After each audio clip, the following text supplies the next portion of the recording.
ಓಂ ಶ್ರೀ ಗುರುಭ್ಯೋ ನಮಃ. ಶ್ರೀಮದ್ಭಗವದ್ಗೀತಾ 4ನೇ ಅಧ್ಯಾಯ 25ನೆಯ ಶ್ಲೋಕ. ದೈವಮೇವಾಪರೇ ಯಜ್ಞಂ ಯೋಗಿನಃ ಪರ್ಯುಪಾಸತೆ ಬ್ರಹ್ಮಾಜ್ಞಾವಾಪರೇ ಯಜ್ಞಂ ಯಜ್ಞನಯೋಪಜುಹತಿ.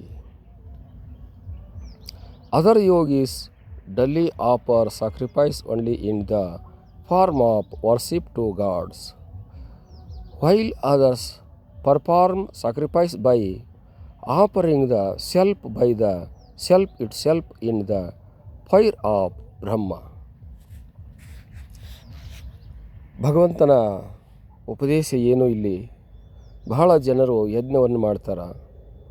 ಆ ಯಜ್ಞವನ್ನು ದೇವತೆಗಳ ಕರುಣೆಯಾಗಲಿ, ನಮಗೆ ಸಂಪದಗಳನ್ನು ನೀಡಲಿ ಎಂಬ ಬಯಕೆಯಿಂದ ಯಜ್ಞಗಳನ್ನು ಮಾಡ್ತಾರೆ.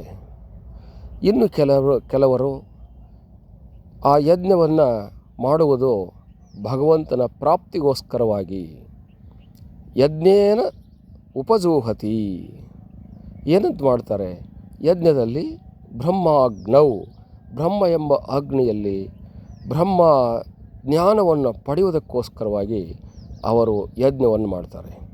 ಬ್ರಹ್ಮಾಗ್ನೌ ಅಪರೇ ಯಜ್ಞಂ, ಬ್ರಹ್ಮವೆಂಬ ಅಗ್ನಿಯಲ್ಲಿಯೇ ಅವರು ಯಜ್ಞವನ್ನು ಮಾಡುವಂಥದ್ದು.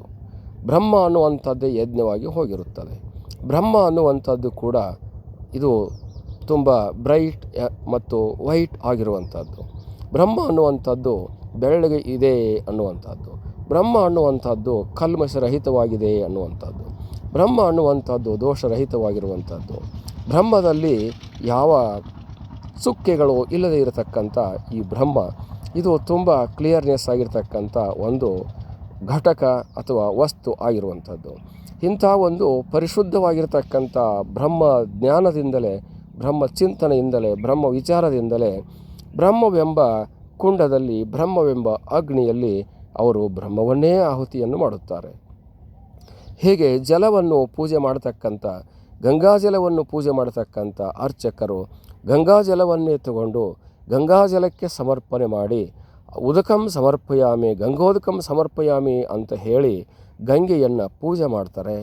ಹಾಗೆ ಗಂಗೆಯ ಕರುಣೆಯನ್ನು ಪಡೆಯುವಂಥ ಆಸೆಯು ಅವರಿಗಿರುತ್ತದೆ. ಅದಕ್ಕೋಸ್ಕರವಾಗಿ ಇಲ್ಲಿ ಬ್ರಹ್ಮ ಜಿಜ್ಞಾಸ ಸಾಧಕರು, ಬ್ರಹ್ಮ ಜಿಜ್ಞಾಸ ಬೋಧಕರು, ಬ್ರಹ್ಮ ಜಿಜ್ಞಾಸ ಸತತವಾಗಿರ್ತಕ್ಕಂಥ ಚಿಂತಕರು, ಇವರು ಬ್ರಹ್ಮವೆಂಬ ಚಿಂತನೆಯಿಂದಲೇ ಬ್ರಹ್ಮದಲ್ಲಿಯೇ ತಮ್ಮ ಆಹುತಿಗಳನ್ನು ನೀಡ್ತಾರೆ.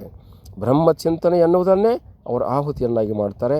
ಬ್ರಹ್ಮ ಸ್ವರೂಪವನ್ನುವುದನ್ನೇ ಅವರು ತಮ್ಮ ಬ್ರಹ್ಮದ ಸಮರ್ಪಣಾ ಭಾವನೆಯನ್ನು ಹೊಂದಿದವರಾಗಿರುತ್ತಾರೆ.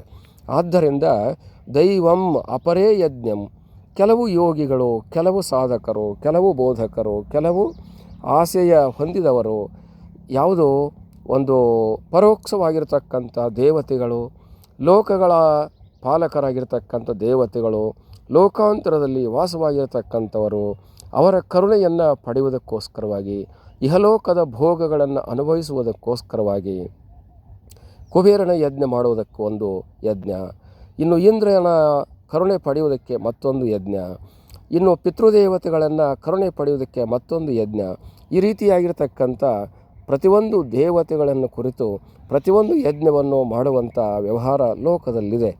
ಒಂದು ದೇವತೆಗೆ ಒಂದು ಯಜ್ಞ, ಒಂದು ಪ್ರಾಪ್ತಿ ಪಡೆದುಕೊಳ್ಳುವುದಕ್ಕೆ ಮತ್ತೊಂದು ಯಜ್ಞ, ಒಂದು ದ್ರವ್ಯವನ್ನು ಪಡೆದುಕೊಳ್ಳುವುದಕ್ಕೆ, ಒಂದು ಭೋಗವನ್ನು ಪಡೆದುಕೊಳ್ಳುವುದಕ್ಕೆ, ಒಂದು ಸಂಪದವನ್ನು ಪಡೆದುಕೊಳ್ಳುವುದಕ್ಕೆ, ಯಾವ್ಯಾವ ಸಂಪದವನ್ನು ನಾವು ಪಡೆಯಬೇಕಂತೇವೋ ಅದಕ್ಕೆ ಸಂಬಂಧಪಟ್ಟಂಥ ಯಜ್ಞವನ್ನು ಮಾಡುವಂಥದ್ದು.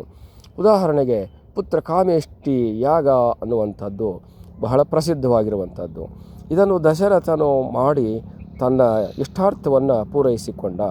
ಪುತ್ರ ಸಂತಾನ ಇಲ್ಲದಿರಬೇಕಾದಾಗ ದಶರಥನು ಪುತ್ರ ಕಾಮೇಷ್ಟಿ ಯಾಗವನ್ನು ಮಾಡಿ ತನ್ನ ಸಂತತಿಯನ್ನು ಅಭಿವೃದ್ಧಿ ಮಾಡಿಕೊಂಡ ಅನ್ನುವಂಥದ್ದು ಪ್ರಸಿದ್ಧವಾಗಿರುವಂಥ ದೃಷ್ಟಾಂತಗಳು. ಹಾಗೆ ಲೋಕಭೋಗವನ್ನು ಪಡೆಯುವುದಕ್ಕೋಸ್ಕರವಾಗಿ ಇಲ್ಲಿ ಬಹಳ ಜನರು ಯಜ್ಞವನ್ನು ಮಾಡ್ತಾರೆ. ಆದರೆ ನಿಜವಾಗಿರತಕ್ಕಂಥ ಸಾಧಕರು, ತತ್ವಜ್ಞಾನಿಗಳು, ಆತ್ಮಜ್ಞಾನಿಗಳು, ಬ್ರಹ್ಮಜ್ಞಾನಿಗಳು ಇರುವಂಥವರು ಬ್ರಹ್ಮ ಅನ್ನತಕ್ಕಂಥ ಅಗ್ನಿಯಲ್ಲಿಯೇ ಬ್ರಹ್ಮ ಅನ್ನುವಂಥದ್ದನ್ನು ಸಮರ್ಪಣೆಯನ್ನು ಮಾಡ್ತಾರೆ. ತಮ್ಮ ಅಂದರೆ ಇಲ್ಲಿ ಹೇಳುವಂಥದ್ದು ಪೂರ್ಣ ರೂಪವಾಗಿರ್ತಕ್ಕಂಥ ಬ್ರಹ್ಮದಲ್ಲಿ ಜೀವವೆಂಬ ಬ್ರಹ್ಮವನ್ನು ಲೀನಗೊಳಿಸ್ತಾರೆ. ಬ್ರಹ್ಮವೆಂಬುದರಲ್ಲಿ ಜೀವವೆಂಬುದನ್ನು ಲೀನಗೊಳಿಸಿದಾಗ ಅದು ಬ್ರಹ್ಮಾಗ್ನಿ ಬ್ರಹ್ಮನಾಹುತಂ ಅನ್ನುವಂಥ ಅರ್ಥವನ್ನು ಹೊಂದುತ್ತದೆ. ಹಿಂದಿನ ಶ್ಲೋಕದಲ್ಲಿ ಕೂಡ ಅದನ್ನು ವಿಚಾರ ಮಾಡಿರುವಂಥದ್ದಾಗಿದೆ. ಇನ್ನು ಮುಂದೆ ಇಂಥ ವಿಚಾರಗಳು ಬರುವುದಿದೆ, ತಿಳಿಯೋಣ ಅಂಥೇಳಿ ವಿರಮಿಸುತ್ತೇನೆ. ಹರಿ ಓಂ ತತ್ಸತ್.